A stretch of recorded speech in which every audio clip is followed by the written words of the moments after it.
और अभी ropeway cable car के जो 360 प्रोजेक्ट ऑलरेडी हमारे पास आए। अब हम लोग पब्लिक ट्रांसपोर्ट, ये होटल है, ये धौला कुआं से मानेसर हमारे यहाँ स्टडी चल रहा है, हवा में चलने वाली बस जो 50-40 सीटर के पॉइंट 1 मिनट में 3-4 छूटेंगे। तो ये इतनी गाड़ियां यहाँ से गुड़गांव जाते हैं, आदमी थक जाता है। मैं कोई शादी में जाता नहीं, आज ज्यादा था, इतना ट्रैफिक जाम होता है रात को। तो अब ये धीरे धीरे लोग ऊपर लाखों लोग जाएंगे तो नीचे का ट्रैफिक कम होगा। तो अब पब्लिक ट्रांसपोर्ट को और कंफर्टेबल करना और कॉस्ट इफेक्टिव करना, और थोड़ा सा हर आदमी गाड़ी लेके बाहर निकलता है उसको थोड़ा सा डिस्करेज करके पब्लिक ट्रांसपोर्ट के कंफर्ट्स अगर बढ़ाए तो पोल्यूशन भी कम होगा। दूसरी, आपको याद होगा मैंने मुंबई के समुद्र में मैं हवाई जहाज से उतरा था, एमपीबीएस सी प्लेन।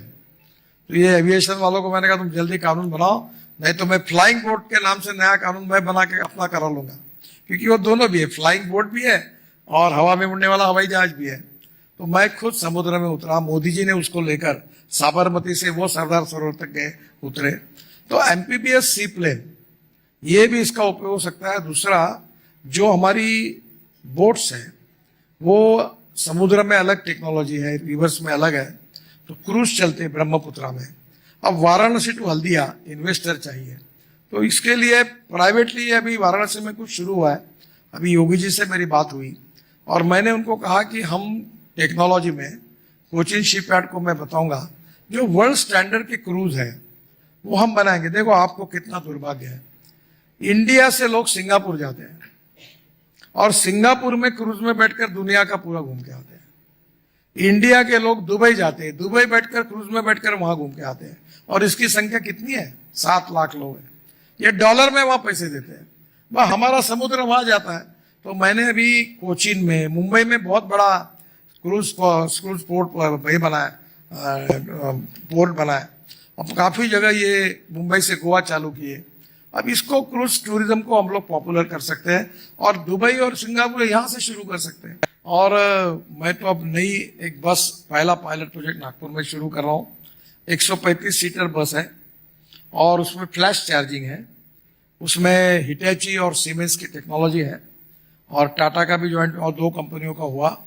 वो बस में ये जो कार्ड होगा दिखाकर उतरना और जाना यही होगा, और बस लग्जरी होगी, हर चेयर पर उसके ऊपर टीवी होगा और म्यूजिक सिस्टम होगी, और बस में बस होस्टेस होगी, एयर होस्टेस जैसी, चाय पानी नाश्ता मिलेगा, और डीजल बस की तुलना में उस बस का किराया 30% कम होगा। अब मुझे बताइए कि तो ये तो because of the cost of the fuel.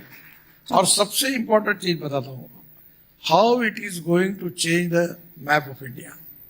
हमारी लॉजिस्टिक कॉस्ट 16% है और यही चाइना की 8% है, अमेरिका और यूरोपियन कंट्री की 12% है।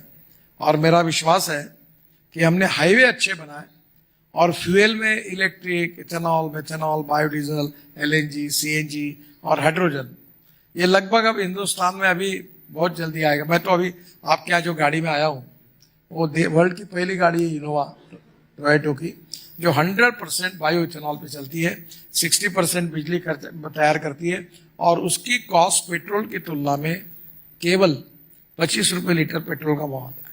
तो पब्लिक के लिए भी कॉस्ट इफेक्टिव है। तो अब टाटा, महिंद्रा, सुजुकी, हुंडई और टोयोटा, 5 कंपनीज अब अपनी फ्लेक्स इंजन पे ला रही है, इलेक्ट्रिक की डेवलपमेंट हो रही है। अभी सीएनजी की मैंने बजाज की 2 व्हीलर लॉन्च की मोटरसाइकिल, तो उन्होंने उनकी पेट्रोल की मोटरसाइकिल का खर्चा पर किलोमीटर 2 रुपये 25 पैसे है और सीएनजी का 1 रुपया है। फिर हाइड्रोजन पे सबसे बड़ा पोटेंशियल है। The futuristic fuel is hydrogen. Railway चलेगी, हवाई जहाज चलेगी, इंडस्ट्री चलेगी, पेट्रोल, डीजल, कोयले की जरूरत ही नहीं। और इसलिए मुझे ऐसा लगता है कि अब बड़े प्रमाण पर हिंदुस्तान में काम कर, हाइड्रोजन पर चलने बसेस आ गई। मेरे पास कार है, उस कार का नाम है मिराई, जापानी वर्ड है, और आज मैं वो कार नहीं लेके आया। वो कार जो है वो मिराई मीन्स भविष्य। The futuristic vision for the development is also important, that is green hydrogen. और ग्रीन हाइड्रोजन का जो है 4 सोर्सेस है। कोयले से होता है ब्लैक हाइड्रोजन, पेट्रोलियम से होगा ब्राउन हाइड्रोजन, और जो पानी से और कचरे से बनेगा वो ग्रीन हाइड्रोजन। अब इलेक्ट्रोलाइजर प्रोसेस में 150 यूनिट पावर लगती है तो हाइड्रोजन जाता है 300 रुपए किलो। मेरा ये कमिटमेंट नहीं है, मेरी ये इच्छा है कि हाइड्रोजन की कीमत $1 पर केजी होनी चाहिए, और इसलिए municipal waste free of charge अगर अपने को मिलती है और वहां से अगर मीथेन तैयार करके हाइड्रोजन तैयार होगा तो सबसे बड़ा प्रॉब्लम है हाइड्रोजन के ट्रांसपोर्ट का और फिलिंग स्टेशन का। मुझे लगता है ये लोग भी जरूर सोचे उसमें। और हाइड्रोजन ये भविष्य का फ्यूल है, हम इसको एक्सपोर्ट भी करेंगे और रेलवे से लेकर हवाई जहाज तक हाइड्रोजन पे कन्वर्ट होगा। तो मुझे लगता है ये एक फील्ड ऐसा है कि भविष्य में हम हिंदुस्तान को ऊर्जा को आयात करने वाला देश बनाएंगे। आज 22 लाख करोड़ देश के बाहर जा रहे हैं, कल उसको हाइड्रोजन एक्सपोर्ट करने के कारण 22 लाख करोड़ अगर देश के अंदर आएंगे तो आप इसका सोशियो इकोनॉमिक इम्पैक्ट क्या होगा, आप ये सोचिए कितना बड़ा होगा। देखो अभी जैसे दिल्ली से देहरादून 9 घंटे लगते हैं, अब 2-3 महीने में 2 घंटे में पहुंचोगे। दिल्ली टू जयपुर अभी हम एक स्पर तैयार कर रहे हैं हाईवे पर, दिल्ली मुंबई पे 2 घंटे में होगा। दिल्ली से मुंबई 12 घंटे में होगा। दिल्ली से अमृतसर 4 घंटे में होगा। दिल्ली से मनाली 7 घंटे में होगा। दिल्ली से श्रीनगर 8 घंटे में होगा। कटरा 6 घंटे में होगा। चेन्नई से बेंगलोर 2 घंटे में होगा। अभी मेरठ से दिल्ली 4 घंटे लगते थे, अब 50 मिनट में होगा हुआ। अब धीरे धीरे ऐसे 50 से ग्रीन एक्सप्रेस हाईवे हम बना रहे हैं। कश्मीर से कन्याकुमारी, ये जो सूरत है, सूरत से नासिक, नासिक से अहमदनगर, अहमदनगर से सोलापुर, सोलापुर से कर्नूल, और कर्नूल से चेन्नई, कन्याकुमारी, हैदराबाद, बेंगलोर, बेंगलोर, कोचीन, सब साउथ को जाएगा। तो मुंबई और पूना जाने की जरूरत नहीं। तो 320 kilometre distance Delhi to Chennai कम हो रहा है। तो ये इतने बड़े, अभी आपने अभी जो देखा है रोड का सेक्टर, वो तो न्यूज़रील है, असली फिल्म शुरू होना और बाकी है।